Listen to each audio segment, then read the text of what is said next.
Après la réplique du Premier ministre, le projet de budget 2015 jugé recevable, mais aussi Église catholique, classe politique qui joue avec les feux.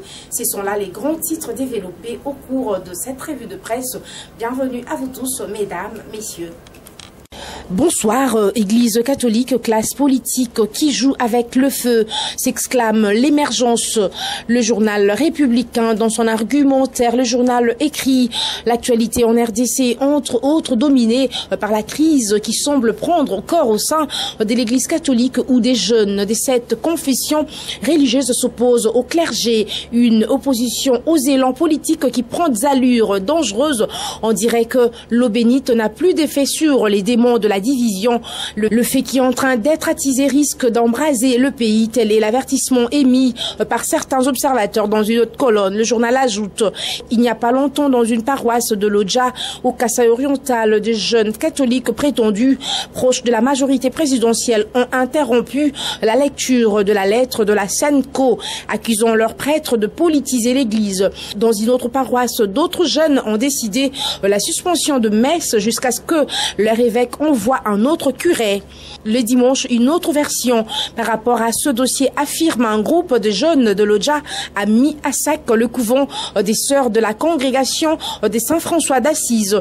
Selon la sœur supérieure de ce couvent, ces jeunes ont cassé des vitres de cette institution, blessant une religieuse. Le même jour, d'autres jeunes ont menacé en pleine messe deux curés à qui ils reprochaient d'avoir lu en plein culte dominical la lettre de la conférence épiscopale nationale du Congo, la Senko, qui invite les fidèles à s'opposer à la révision constitutionnelle.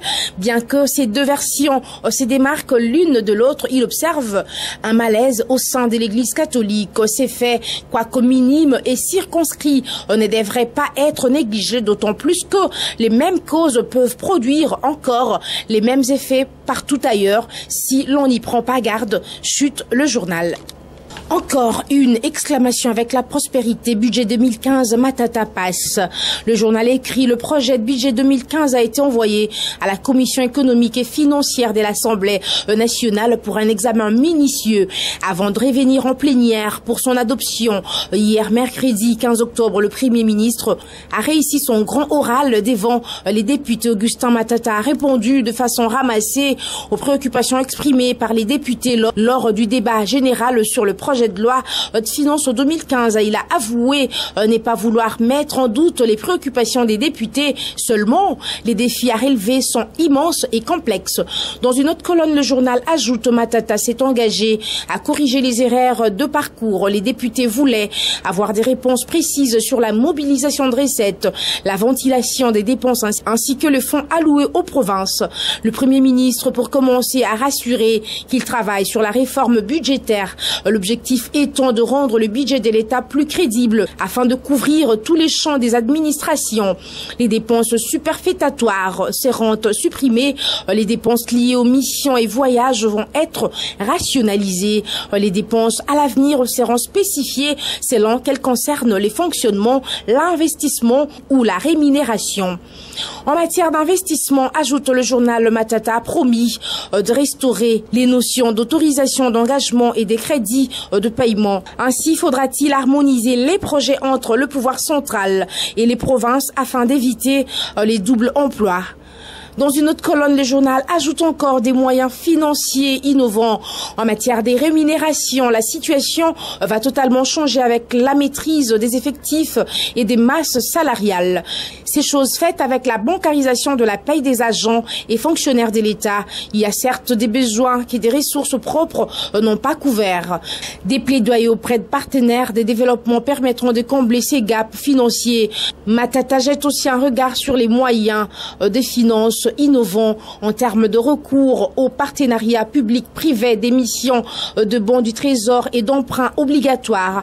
Les conditions sociales de la population seront améliorées au fur et à mesure de la diversification des sources de croissance. Actuellement, la croissance économique ne repose que sur un seul secteur, les mines, renseigne le journal.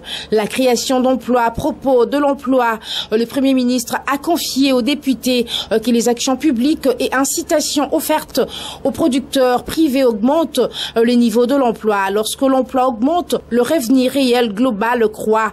La consommation globale aussi. L'économie congolaise est en situation de sous-emploi. Les actions en faveur de l'agriculture vont entraîner une augmentation intérieure, chute le journal. La même information relayée par le potentiel après réplique du Premier ministre, le projet de budget 2015 jugé recevable. Le Premier ministre a réussi à tempérer les ardeurs des députés nationaux autour du projet de budget de l'État pour l'exercice 2015.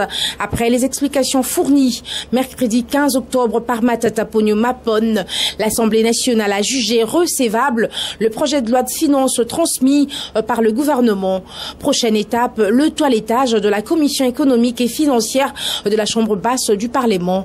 Le journal ajoute plus de peur que de mal. Malgré les nombreuses critiques formulées sur la pertinence du projet de budget 2015, l'Assemblée nationale a finalement accordé hier mercredi son quitus au projet du gouvernement. La réplique du Premier ministre Matata Mapon a été telle que les députés nationaux n'ont trouvé aucune raison de récaler son projet de budget.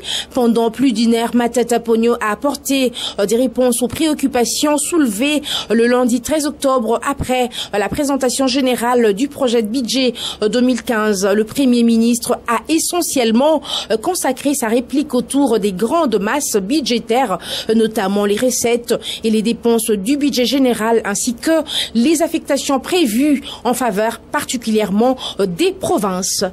C'est donc tout pour cette revue de presse. Mesdames, Messieurs, bonsoir. C'en est donc fini pour cette revue de presse. Merci à vous de l'avoir écouté, mais également suivez-nous sur locolé-yacongo.com. Je vous retrouve demain, sans doute. D'ici là, portez-vous bien. Merci.